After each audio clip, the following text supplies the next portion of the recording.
Hey everybody on YouTube. You guys may remember this church. I made a video about a year ago when I moved here, and when I drove by, I noticed this church was really, really dark. The parking lot was really dark. It just was not lit up very well at all. And I recorded the video showing the Mercury vapor lights that it had. It had 4 of them. One of them didn't work. One of them still doesn't work. But I actually left my number here and mentioned that I'm into old-fashioned lighting and I could replace these bulbs to make it brighter. And they never did call me back, but they actually did call me today and asked how much. And they mentioned this high-pressure sodium light over here. Unfortunately, I was not able to get that one because I don't have a ladder and extension to get to that bulb. It's just way too high. But I did replace the Mercury vapor bulbs. They were really, really old. The arc tubes were solid black. And like I said, unfortunately, the 4th fixture just doesn't work. It's either the ballast or the photocell. But I put brand new GE bulbs in there from Lowe's. Lowe's had 4 of them, so I bought all 4. The guy wanted an extra one, so... But, I mean, look at the drastic difference. If you guys go back on my old video with the clear Mercury vapor bulbs, I mean, you couldn't see anything in this parking lot. It was so dark, but look at this now. I mean, you guys can see everything. It's perfectly lit up. So, as a matter of fact, the pastor told me that they had to, like, rent one of those gasoline-powered LED or whatever construction lights in order to light up the parking lot when they had, like, events here. But they're not really going to need that anymore. So, it's just a shame I couldn't get this high-pressure sodium light here, and unfortunately the power company who owns this light is apparently refusing to fix it. It's actually a 150. It just keeps cycling on and off. It's 150 watts. I don't really see those in the bucket area light.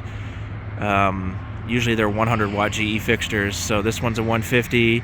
I believe it's a mogul base. I'm not sure, but I'm going to buy the bulb. The pastor said he has like a scissor extension ladder thing, one of those mechanical ones that goes up, and it's 20 feet. This light is probably, I want to say 30 or so feet up in the air. My ladder only goes 20, and it only goes like 10 on the A-frame part of the ladder, so I just couldn't reach it. So even with my 20-foot extension pole, it just was barely enough. It was like 2 feet too short. So gonna buy a new bulb for this. Gonna get up there on that A-frame thing and see if I can replace the bulb or not. So, because definitely it needs a little bit more light over here.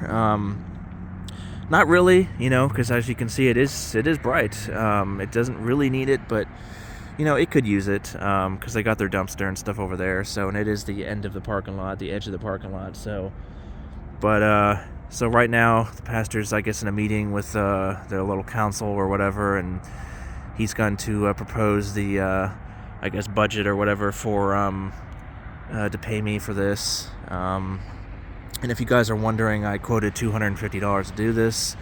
And the reason why is because the bulbs are $20 each. So 20, 40, 60, 80 just for the Mercury vapor, 20 for that one. That's $100. And you got to factor in my gas and, of course, my time in doing this.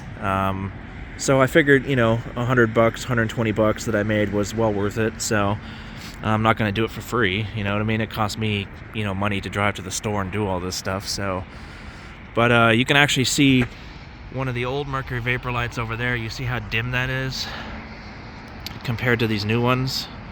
So these new ones right here were actually just like that old one right there. So anyway, thanks for watching, guys. I feel good that I actually managed to save these lights, and they didn't put LEDs in there. So it's just unfortunate again that the 4th one doesn't work.